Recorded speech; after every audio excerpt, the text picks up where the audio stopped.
before we move in impact, if you want to actually see the lens before it gets to you, this is the raw material. It's a plastic pellet. So that's your polycarbonate, or what we call plutonite. So color's inherent. It's also inherent UV safety.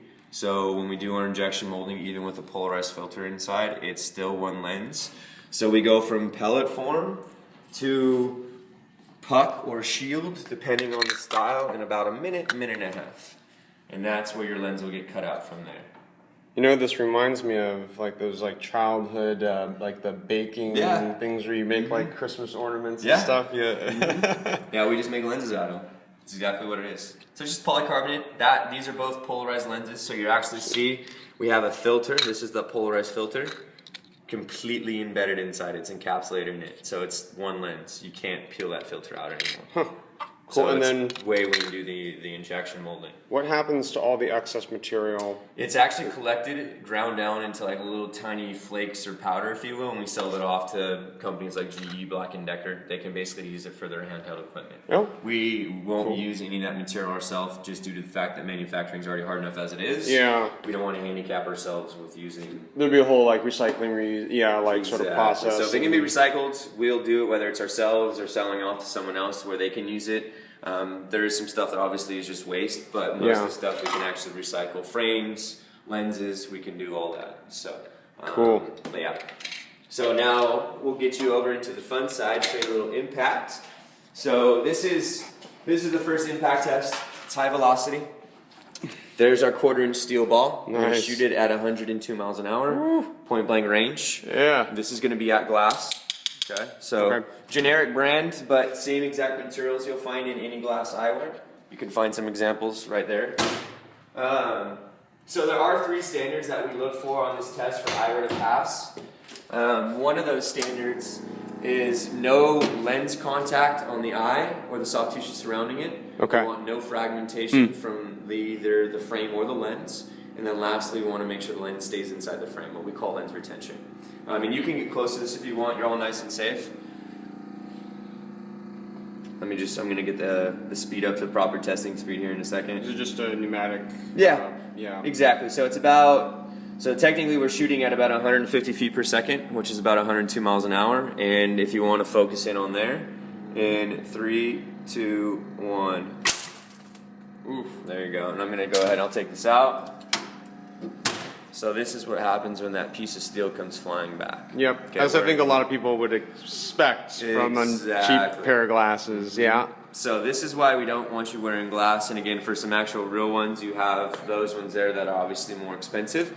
But again, this is why glass just isn't good. Yeah. Maybe more scratch resistant, but it's too hard and it's going to shatter. Probably the equivalent, like sort of the real life situation for folks is I know a lot of people, they will shoot with their reading glasses. Yeah. I mean, because I'm a firearms instructor, and I'll tell students, hey, you need to have eyewear. Any eyewear will do, even if it's just like your reading glasses.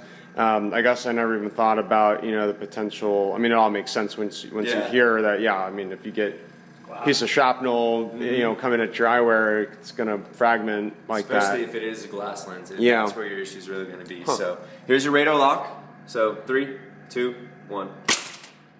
So go ahead and rock this out. You'll notice your lens is still intact, and actually you don't really see anything on the lens. Yeah, well, and this is on the left side, on right? The left side. Yep, left side. You are correct. Yeah, that's crazy. There's not even, I don't even see a scratch. No impact point, no cracks. Nope. Hold on, let me see that a little bit better.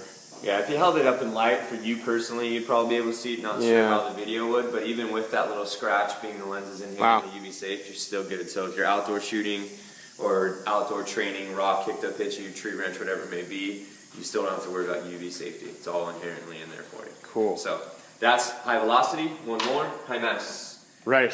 1 pound spike, right? So 4 feet high. Same 3 testing standards we saw here, we want to see here. Okay. No contacts, no shrapnel, keep the lens inside the frame. Larger objects, so now this would be more along the lines of airbag deployment. Also too, it could be a golf club. You're standing a little too close to someone on a backswing, whatever. Large object traveling a little bit slower. On to CR39. So CR39 is the most commonly used lens in the industry. All right, here we go. and then again, damage done. Wow. Yeah. Yeah, and that's a pair of regular glass? Yeah, so this is actually just a plastic. So or plastic, this is one of the more commonly used plastics though. So fashion brands, action sports brands, lifestyle brands, really commonly used plastic called CR39. So it's more scratch resistant for a plastic, but again, not good on the impact keys. Well. So this is the same radar locks that we just hit high velocity. The exact same one. So they've already sustained. Usually new test, new pair of eyewear, but I'm gonna roll the same ones. All right. Impact same side, left side impact. Yep. All right. Here we go. Here we go. There you go. Nice. So no puncture. Yeah, on this one, there's an impact point, but no. But even with that little dimple, we know there's no contact on eye. Actually, real R&D test, they do put a paste. So if that paste transfers over to the back of the lens, we know there was some type of contact between face and lens. Game over, we got to start over from the beginning. So no contact, no breaking, no shattering. Lens is still in your frame. Yeah. And if we need a new lens, you can obviously take it out. Yep. As quick as you need to. Very cool. So that's essentially 4 of the main tests we'll run. We're not the only company that does impact safety. We're not trying to take that from anyone. As you know, there's other companies out there that can do it. Our story has always been, we'll give you the exact same safety, but we're going to absolutely beat everyone in optics. And we'll combine that into every single pair of sunglasses. Sweet. Wow. So it's not like, hey, you're paying for this and you don't get that. This is everything. It's in every single pair. So just to clarify in terms of on the Oakley line, so do all Oakley glasses pass this optics test? Very good question. Thank you for that. So what you just saw right here is, again, the world's most stringent safety eyewear test. We will not classify all Oakley eyewear at this level of testing. Okay.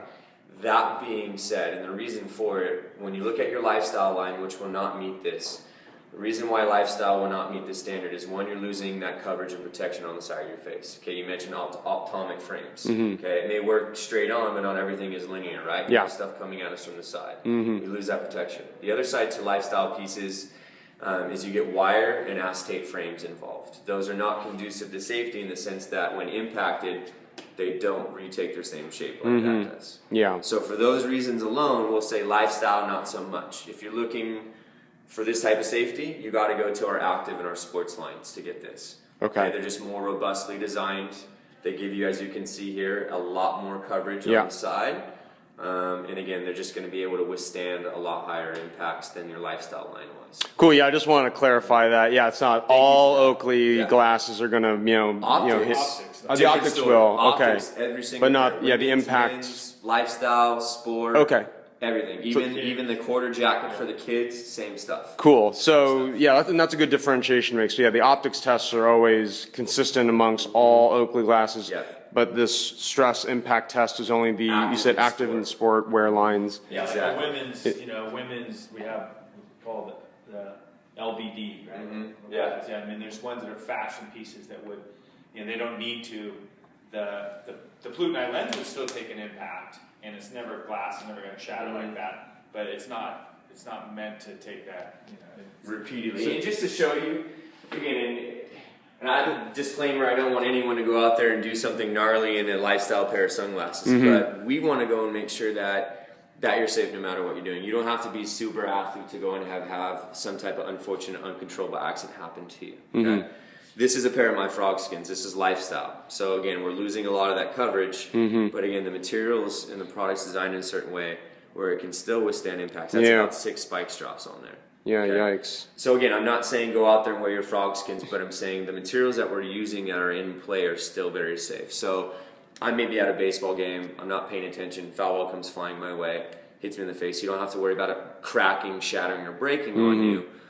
You may have concussion, knockout, but again, other stuff. This is still here, and again, everything we do in life is based off of what we can see. Yeah. So we want to make sure we're keeping you safe in everything we do. So for customers who are looking at, glass, Oakley lines, like is the main indicator the ANSI Z87? Yeah. So if you actually need that ANSI specific stamp on there, which obviously some industries and professions do, contractors, construction, home improvement stuff. If you need that on there, you have to go to either a ballistics line, like what we have with military, or you go into the industrial line, which is your industrial M-frame, industrial gas can, which are more lifestyle looking pairs, but still are stamped Z87. Okay. So The difference between Z87 certified is we've spent a lot of money to get that individual pair stamped by ANSI saying it meets these safety Their standards, okay. versus this radar lock being put through the exact same test,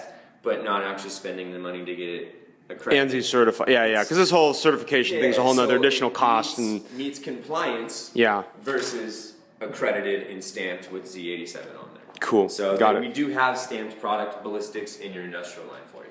So, All any right. other questions? No, that's Go all. ahead. Yeah, that's great. Cool. This is so informative and educational, and yeah, I think Nice. people are going to like Come on out. So we'll learning. show you some manufacturing.